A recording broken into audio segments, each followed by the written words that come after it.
We're going to go over just how to take care of just the areas around your shower. It's pretty easy for water to get outside these areas, like as you're stepping out, or just naturally it's easy for that to splash out. And you just want to make sure that you're cleaning up any water that ends up on the floor as quickly as possible, especially anything that gets close to your baseboards. Your baseboards are made of wood, and so given enough time, the water can absorb into the wood and make it swell up. And so to prevent that, you just want to clean it up as fast as possible.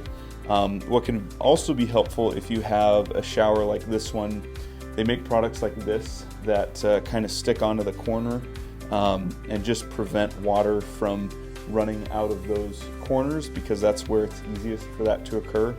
So this is a good investment just to prevent that from happening as much as you can, but you just want to make sure that you're cleaning up any water as soon as possible to try to prevent that from happening.